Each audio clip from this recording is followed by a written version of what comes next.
yang mana. Maka di dalam ilmu hukum itu dikenal the sane dan the solid. Hukum dalam tataran teori, sistem, dan hukum dalam tataran penerapan. Nah, dalam tataran penerapan biasanya penegak hukum, jaksa dan polisi itu salah menerapkan hukum. Karena salah menerapkan hukum, maka itu membingungkan hakim dalam memberikan putusan. Terbukti di dalam kasus ini yang menjadi heboh dan menarik perhatian publik adalah tentang dugaan tindakan pidana pencucian uang. Ya, ini yang menarik. Dan walaupun memang bagi para akademisi dan praktisi mempersoalkan tentang penerapan undang-undang ini. Undang-undang ini mengatur secara tegas unsur-unsurnya. Jika unsurnya tidak terpenuhi, berarti tidak layak undang-undang TPPU diterapkan dalam kasus Nikita Mirzani. Ini poin pentingnya dalam perkara ini. Nah, perdebatan-perdebatan itu akhirnya terjawab oleh hakim dalam pertimbangan hukumnya menyatakan pasal 21 tindakan pidana pencucian uang tidak terbukti secara sah dilakukan oleh Nikita Mirzani. Artinya, keputusan hakim itu mendampar muka para jaksa penuntut umum yang selama ini mencoba menggunakan pasal 21 sebagai ancaman tuntutan terhadap Nikita Mirzani. Itu yang pertama.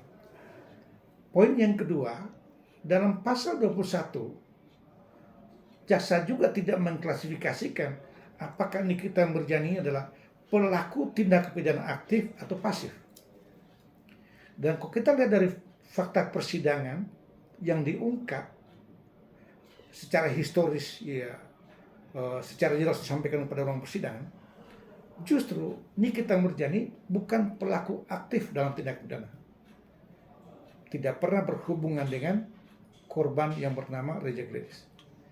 Yang pelaku aktif justru di sini ada Dr. Oki dan Ismail. Maka selayaknya jika digunakan pasal 21 dalam kasus ini, Nikita Mirzani tidak boleh dituntut 11 tahun. Minimal tuntutan 6 tahun. Nah, bersyukur hakim secara cerdas membaca seluruh unsur-unsur di dalam tuduhan, dakwaan maupun tuntutan. Hakim mengambil alih dengan pertimbangan hukum dan memutuskan pasal tindak pidana pencucian uang tidak terbukti secara sah dan meyakinkan kepada Nikita Mirzani.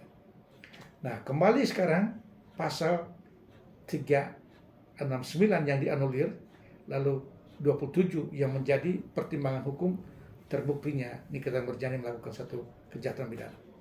Ini pasal ini kan ITE masih diperdebatkan dalam ruang publik. Sebenarnya pasal ini harus dibuktikan terlebih dahulu pernyataan Nikita Mirzani apakah mengandung kebenaran tidak. Kan gitu.